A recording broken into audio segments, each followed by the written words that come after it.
बार दोस्तों हम लेकर आ चुके हैं आप लोगों के लिए 20 मिनट में शाम की 50 ताज़ा और बड़ी खबरें बताएंगे दोस्तों। एक तरफ राहुल गांधी पहुंचे मणिपुर, दूसरी तरफ प्रधानमंत्री दोस्तों जाकर आप समझिए पुतिन के यहाँ जाकर मना रहे थे जश्न। लोगों ने राहुल की जमकर तारीफ। आखिरकार क्यों दोस्तों हिट एंड रन केस में मुंबई के शिंदे के करीबी बेटे शाह के बेटे को दोस्तों बचाया जा रहा है। बताएंगे कैसे गरीब को कुचलने के बाद फरार हो गया रईसजादा। बताएंगे क्यों आखिरकार ये लोग इन तमाम लोगों को बचाते हैं और कैसे दोस्तों भारतीय जनता पार्टी की फिर से एक बार खुल गई पोल। जी हाँ, लोग दरअसल संजय रावत ने खोली पोल, कहा फिलहाल राहुल गांधी मणिपुर में है और प्रधानमंत्री जो है यहाँ पर दोस्तों रूस गए हुए हैं। बताएंगे क्या है ये पूरा मामला। वहीं पर अगली बड़ी खबर में ये भी बताएंगे दोस्तों कि फिलहाल प्रधानमंत्री नरेंद्र मोदी के ऊपर भड़के चंद्रशेखर आजाद, कहा फिलहाल सत्ता का दुरुपयोग कर आजम खान को जेल में ठूस रखा है। बताएंगे क्या है ये मामला। तमाम मुद्दों पर होगी बात, लेकिन उससे पहले अगर आपने अब तक हमारे चैनल को सब्सक्राइब नहीं किया कर लीजिए। पास में एक घंटी आएगी, इसको भी दबाइए ताकि हर वीडियो की जो अपडेट है वो आप तक पहुंच पाए। दरअसल दोस्तों आपको बता दें चले, राहुल गांधी और प्रधानमंत्री में से जब भी कंपेयर होगा तो दोस्तों राहुल गांधी को देश का असली नेता या फिर यूं कहते हैं कि इंसानियत के लिए सबसे पहले जाना जाएगा। नरेंद्र मोदी दूसरी जगहों में विदेशों में घूमने में इंटरेस्ट है दोस्तों, लेकिन हमारे देश में क्या चल रहा है, हमारे देश का ही अहम हिस्सा मणिपुर, वहां पर लगातार हिंसा हो रही है।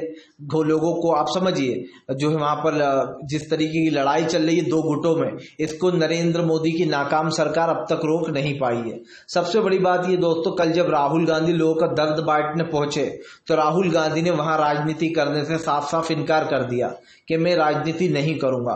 वैसे तो राहुल गांधी पहले भी 2 बार मणिपुर जा चुके हैं, लेकिन आपको बताता चलूं राहुल गांधी ने इस बार नेता प्रतिपक्ष के तौर पर गए वो, क्योंकि राहुल गांधी को मणिपुर की 2 सीटें थी और दोनों सीटें कांग्रेस जीत गई मणिपुर में।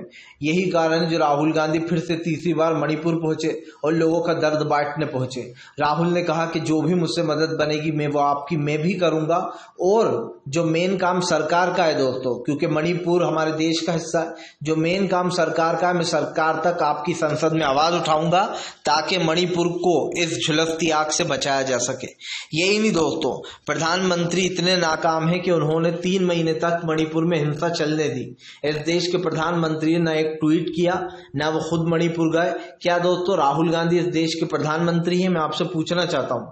लेकिन उसके बाद भी राहुल गांधी 3 बार मणिपुर जा चुके हैं। हमारे देश के प्रधानमंत्री के पास इतना टाइम नहीं दोस्तों कि वो मणिपुर जाकर मणिपुर के लोगों को देख लें। इससे ज्यादा नाकाम प्रधानमंत्री मैंने दोस्तों अब तक नहीं देखा, क्योंकि मैंने जितने भी प्रधानमंत्री के बारे में रिसर्च किए देखा है, इससे ज्यादा नाकाम प्रधानमंत्री आज तक मेरी नजर में कोई नहीं है और ना होगा दोस्तों।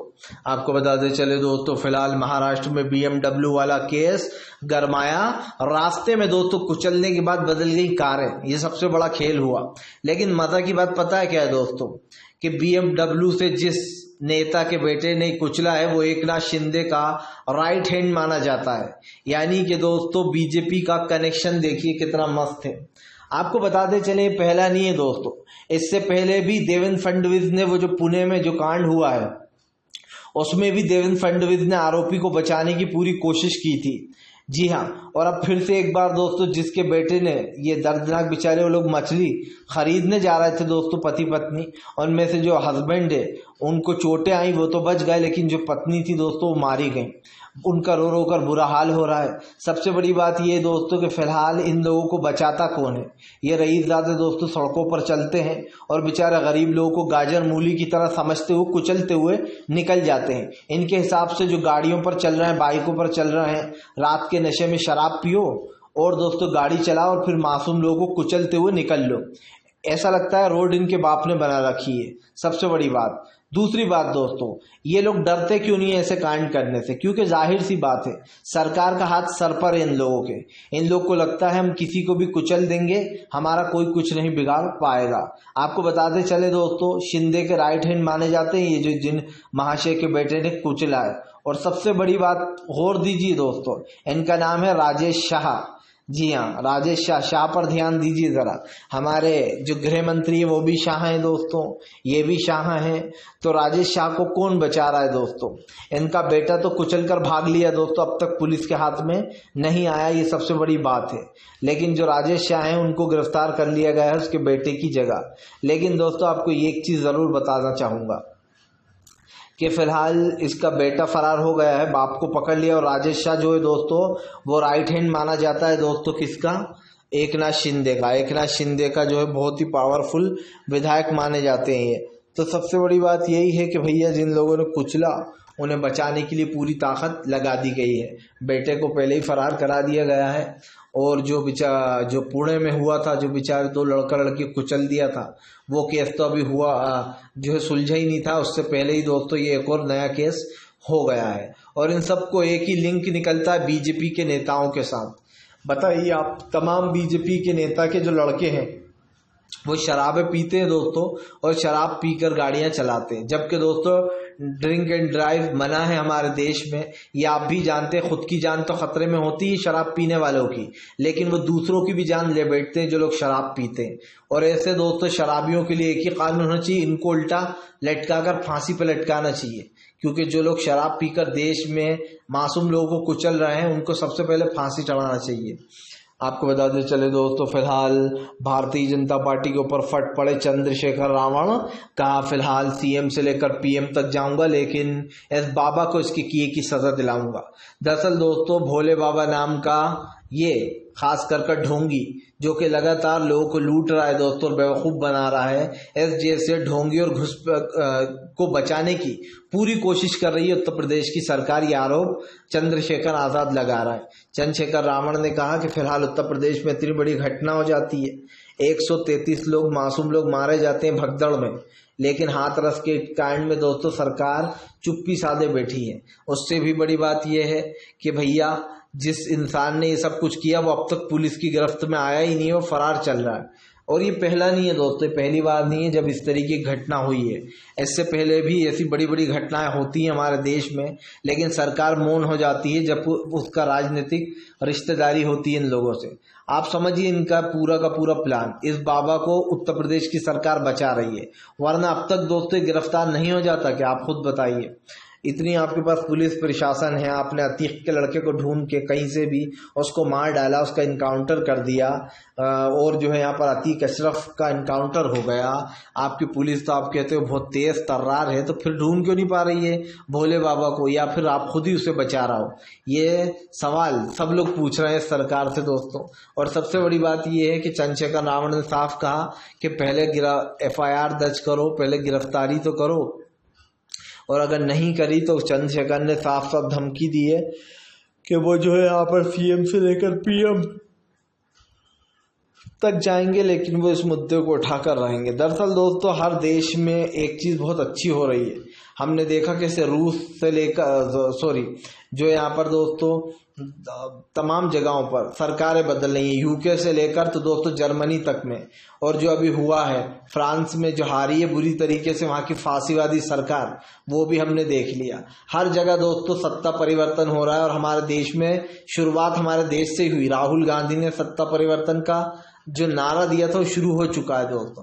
भले ही नरेंद्र मोदी 2 बैसाखियों के सारे पीएम बन गए, लेकिन राहुल गांधी ने लगभग देखा जाए तो नरेंद्र मोदी को पीएम पद से हटा दिया है। जो काम राहुल गांधी ने यहाँ पर शुरू किया वो दूसरे देशों में भी हो रहा है, सरकारें बदल रही हैं। क्योंकि दोस्तों देश में सब लोग कहते थे, याद होगा ऋषि सुनक बना, और मोदी भक्त कहने लगे देखो ये है असली हिंदू, हाथ में कलावा, विदेश जाकर भी हमारा ऋषि सुनक बन गया वहां का राष्ट्रपति, ये। लेकिन जब दोस्तों ऋषि सुनक ने कोई काम नहीं किया और वहां पर यूके में उसने सिर्फ और सिर्फ महंगाई बढ़ाई दोस्तों, तो ऋषि सुनक बुरी तरीके से हारा।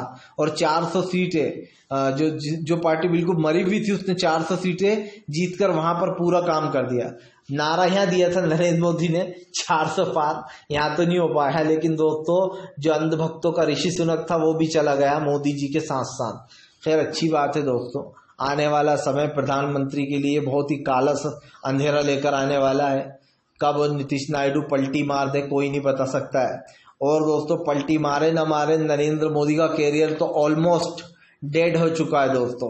और ऑलमोस्ट डेड का मतलब आप अच्छे से समझते हैं दोस्तों कि अब कोई जान नहीं बची है। अब प्रधानमंत्री भले ही पीएम बन जाए सहारा लेकर, लेकिन आने वाले चुनाव में प्रधानमंत्री की दोस्तों पूरी तरीके से छवि जो राहुल गांधी ने डेंट लगाया उसको वो कभी सुधार ही नहीं पाएंगे।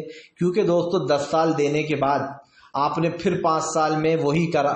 आपने आते से ही बैसाखियों की सरकार बनाते से ही सबसे पहले आपने मोबाइल रिचार्ज महंगे करे। मैं आज अपना पर्सनल एक्सपीरियंस बता रहा हूँ दोस्तों। जब आज मैं रिचार्ज करने गया, जो रिचार्ज मुझे 300 रुपये में मिल जाता था दोस्तों, 300 कुछ रुपए में 56 डेज का, आज वो रिचार्ज 700 रुपए का मिल रहा है। यानी कि 400 रुपए डायरेक्ट उस रिचार्ज पर बढ़ गए हैं। मैं देखकर हैरान हो गया और यकीन नहीं मानेंगे आप, आज मैंने रिचार्ज ही नहीं करा। मैंने सोचा पहले मैं देखूंगा कौन कौन से प्लान है और उसके बाद करूंगा। हर बार ये होता था कि मैं जैसे ही घुसता था रिचार्ज करने फोन पे वगैरह तो मैं तुरंत रिचार्ज कर लेता था। लेकिन आज दोस्तों मुझे सच में ये एहसास हुआ कि देश में बहुत महंगाई बढ़ गई है। आज जिस तरीके से जो रिचार्ज 300 रुपए का आता था वो 700 पर पहुंच गया। यानी कि नरेंद्र मोदी ने दोस्तों महंगाई कम करने के बजाय कहा कि ये लो वोट भले ही मत दो, मैं और महंगाई करूंगा, उखाड़ लो क्या उखाड़ना। तो भैया देश में जब तक ऐसी सरकार रहेगी उससे और उम्मीद भी क्या क्या की जा सकती है। वो सिर्फ महंगाई बढ़ा सकती है और जनता का खून पसीना दोस्तों निकलवा सकती है। और अमित शाह का बेटा आराम से बीसीसीआई का चेयरमैन बना हुआ पैसे छाप रहा है। आपको बताते चले दोस्तों, फिलहाल भारतीय जनता पार्टी के ऊपर जमकर गरजे संजय रावत। कहा फिलहाल पुणे ये जो केस हुआ है महाराष्ट्र में, इसकी असली जिम्मेदार बीजेपी है। बीजेपी के नेता के बेटे आराम से शराब पीकर गाड़ियां चलाते हैं और लोगों को कुचलते फिरते हैं और इनको बचाते हैं दोस्तों मोदी और शाह। सबसे बड़ी बात है इस देश का प्रधानमंत्री दोस्तों ऐसे हिट एंड रन केस में एक्सपोज हो जाते हैं सबसे। और ये इस चीज को संजय रावत ने कहा कि इस पर ज्यादा ध्यान दीजिए कि उसके नाम के आगे शाह है, यानी कि वो तंज मार रहे थे दोस्तों गृह मंत्री अमित शाह के ऊपर। आपको बताते चले यही नहीं, संजय रावत ने कहा कि बताओ इस देश का असली नेता कौन है। एक तरफ राहुल गांधी जो तीसरी बार मणिपुर गए, हम लोग जो हमेशा मणिपुर का मुद्दा उठाते रहे हैं कि वहाँ के बेचारे लोग बहुत परेशान हैं और उनकी दोस्तों सहायता करना चाहिए। लेकिन उससे भी बड़ा मजा दोस्तों मुझे पता है क्या लगा, कि हमारा देश के प्रधानमंत्री को कुछ भी बोल दो उनको कोई फर्क ही नहीं पड़ता है। मतलब कि आप प्रधानमंत्री के सामने दोस्तों बिछ जाओ, कुछ भी बोल दो, प्रधानमंत्री टस से मस हो जाए दोस्तों। ऐसा देखा है कभी आपने? ये वही प्रधानमंत्री हैं जब लाशों के ढेर लग गए थे दोस्तों कोरोना की दूसरी लहर में, तब भी प्रधानमंत्री ने कुछ नहीं बोला, तो वो अब क्या ही बोलेंगे। और वैसे भी भैया देखो, प्रधानमंत्री से उम्मीद रखना बेकार की बात है। अगर आप भी उम्मीद रख कर बैठे हो तो भूल जाओ, क्योंकि भैया इस देश के प्रधानमंत्री ने एक चीज ठान ली है। पहला, मैं लोगों के सवालों के जवाब नहीं दूंगा। दूसरा, मैं इस देश में इतनी महंगाई बढ़ा दूंगा कि आदमी भूखा मर जाए, जी हाँ, उसके पास खाने को ना हो। ये सब कुछ प्रधानमंत्री हमारे और आपके लिए कर रहा है। और आप बताइए, एक कहते हैं ठेला लगाकर समोसे चाय बेचो और वो बेचो, इसमें कितना कमाएगा आदमी? जितना कमाएगा उतना तो मुझे लगे एक दिन में उसका चला जाएगा। तो बेचारा सेविंग क्या करेगा, घर के लिए कैसे जोड़ेगा? नहीं जोड़ सकता। ये सरकार दोस्तों 3.0 जो बजट आने वाला है उसमें भी सिर्फ और सिर्फ यही मिलने वाला है आपको दोस्तों। जिस तरीके से रिचार्ज महंगे किए गए हैं, एक आम आदमी तो दोस्तों रिचार्ज नहीं करा सकता, ये तो साफ है। और हमने एक चीज़ और देखी है, आजकल रिचार्ज ना कराओ तो सिम ही बंद कर दी जाती है दोस्तों। तो अब एक बेचारा इंसान क्या कर सकता है? मुझे तो लगे जो गरीब है वो तो सबसे पहले फोन रखना ही छोड़ देगा, क्योंकि रिचार्ज कराना गरीब इंसान के बस की बात तो है नहीं दोस्तों। इतना महंगा रिचार्ज कर दिया गया है कि किससे क्या बोलें आप। और सिर्फ रिचार्ज की बात नहीं है, सबसे पहले पेट्रोल और डीजल के दाम बढ़ाए दोस्तों, फिर से इन्होंने 3-3 रुपये बढ़ाएगा। तो मैं समझ नहीं पा रहा हूँ कि सरकार करना क्या चाह रही है। और आपको बता दूं ये भी कि जब पेट्रोल डीजल के दाम बढ़ते हैं इसका मतलब है कि महंगाई और ज़्यादा बढ़ने वाली है। क्योंकि जाहिर सी बात है, जब पेट्रोल डीजल के दाम बढ़ेंगे तो दोस्तों ट्रांसपोर्ट के दाम बढ़ेंगे, बस का किराया बढ़ेगा, जो लोग ट्रांसपोर्ट से सामान लाते हैं वो लोग महंगा कर देंगे, सब्जियां महंगी और होंगी, दूध और महंगा हो जाएगा, तमाम जो चीज़ें खाने पीने की वो और महंगी हो जाएंगी। तो पेट्रोल डीजल के दाम तब जब भी बढ़े तब भी आप समझ लीजिए कि महंगाई बढ़ गई। ये नहीं है कि जैसे कि चीज़ों के दाम तो बढ़ते ही हैं, वो तो आपको पता चल जाता है कि महंगाई बढ़ रही है, लेकिन अगर पेट्रोल डीजल के दाम बढ़ते हैं वो भी डायरेक्ट सरकार डायरेक्ट कान न पकड़कर पीछे से आपका कान पकड़ रही है। पीछे से का मतलब वो पेट्रोल डीजल के दाम बढ़ाकर ट्रांसपोर्ट के दाम बढ़ा रही है, चीज़ों के दाम अपने आप बढ़ जाएंगे। तो कान इधर से पकड़ो या इधर से दोस्तों, बजना जनता को ही है। एक ढोल की तरह जनता बेचारी बजती रहती है। नए नए लोग आते हैं, उसको नई नई उम्मीदें देते हैं और फिर ढोल की तरह बजाना शुरू कर देते हैं। आपको बताते चले दोस्तों, भारतीय जनता पार्टी की निकली पूरी तरीके से हुई हवा टाइट दोस्तों। नीतीश नायडू ने रख दी बड़ी मांग, सरकार में मची खलबली। दरअसल दोस्तों नीतीश और नायडू दोनों अपने अपने राज्यों के लिए एक बड़ा अमाउंट सरकार से मांगा है। अब दोस्तों आपको तो पता ही है कि मोदी सरकार जब राज्यों को पैसा देने की बात आती है तो हाथ खड़ा कर देती है और कहती है कि हमारे पास तो पैसा ही नहीं है। और जब बिल पास कराना होते हैं और खुद की रैलियां कराना होती है तो करोड़ों रुपए पानी की तरह बह जाता है दोस्तों। संसद में करोड़ों रुपए लगाया गया और नया संसद बनाया गया। यही पैसा अगर आम जनता के लिए काम आता दोस्तों तो अभी आम जनता न जाने कितनी खुशहाली में रहती। लेकिन हमारे देश की जो सरकार है दोस्तों, वो गरीबों को छोड़कर बाकी सब जगह पैसा खर्च करने के लिए उसके पास है। नरेंद्र मोदी के लिए प्राइवेट प्लेन लेने के लिए पैसा है, बड़ी बड़ी कारों में घूम रहा है प्रधानमंत्री बुलेट प्रूफ में। तो जाहिर सी बात है जो बेचारा आम आदमी है, आम जनता है दोस्तों, उसकी ही हवा निकल रही है। बाकी तो सारे लोग यही सोच रहे हैं कि अरे चलो अच्छा है, काम चल रहा है। और मुझे हंसी उन लोगों पर आती है जो नरेंद्र मोदी को सपोर्ट करते हैं, जो भले ही थोड़े से लोग बचे हैं वो लोग जो सपोर्ट करते हैं, पर दोस्तों किस बेस पर करते हैं मैं सोच कर हंसने लगता हूँ कि इस देश में प्रधानमंत्री ने महंगाई गरीबी इतनी बढ़ा दी है, बेरोजगारी तो इतनी है कि पूछो ही मत आप। हर दूसरा इंसान बेरोजगार है, से अगर आप पूछ लो क्या काम करते हो तो उसको पता नहीं। पढ़े लिखे लोग चाय और भजिए के ठेले लगा रहे हैं। तो ये तो हमारे देश की स्थिति बना दी है नरेंद्र मोदी ने। और खुद ही जब इस देश का प्रधानमंत्री ये कहे कि समोसे चाय बेचो पढ़ लिख कर, तो दोस्तों फिर आप समझ सकते हैं कि वो किस लेवल का प्रधानमंत्री है नरेंद्र मोदी। और इन्हीं लोगों के कारण देश की हालत और खस्ता होती चली जा रही है। डॉलर ऊपर उठता चला जा रहा है, रुपये नीचे जाता जा रहा है दोस्तों। और इस सरकार से उम्मीद भी क्या की जा सकती है जिसने 10 साल में लोगों को डसा। उसी सरकार का साथ देने में दोस्तों नीतीश और नायडू लगे। मेरी दिली इच्छा है कि नीतीश और नायडू को भी सबक सिखाए जनता। नीतीश को इस बार उठाकर बाहर फेंक दे बिहार की सत्ता से, और दोस्तों नायडू का गेम तो यूं भी ओवर हो ही जाएगा, क्योंकि जाहिर सी बात है दोस्तों नीतीश पूरा साथ दे रहा है बीजेपी का। और नीतीश कुमार जैसे लोग दोस्तों, उन्हें देश से कुछ लेना देना नहीं है, उन्हें बस अपना ईगो देखना है या अपना फायदा देखना है। इसलिए दोस्तों बीजेपी को फिर से लिया। ये वही नीतीश कुमार है जो अभी कुछ दिन पहले तक कह रहे थे कि ये तो 100 पर ही सिमट जाएंगे, बीजेपी जीत भी नहीं पाएगी।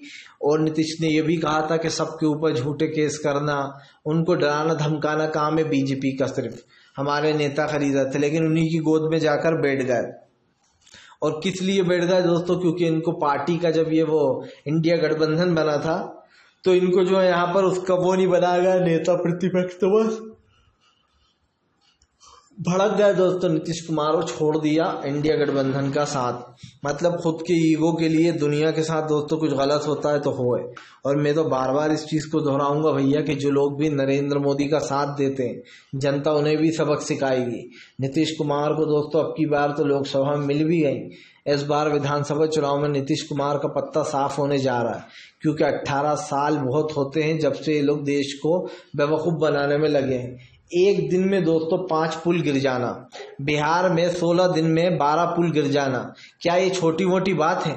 बिहार के अंदर 12 पुल गिरे हैं। क्या नए पुल दोस्तों, क्या पुराने पुल, और क्या जो जिनमें अभी काम ही चल रहा है।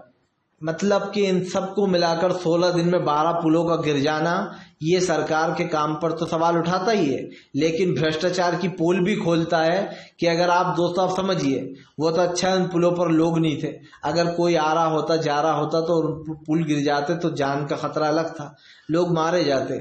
और इसीलिए दोस्तों आजकल लोग गाड़ियां चलाते तो पता नहीं भैया कौन सा पुल कब गिर जाए और आप जो है यहाँ पर दोस्तों राम को प्यारे हो जाओ। तो यही कारण है कि भैया हमारे देश में अब तो हर चीज में मिलावट मिला रखी है।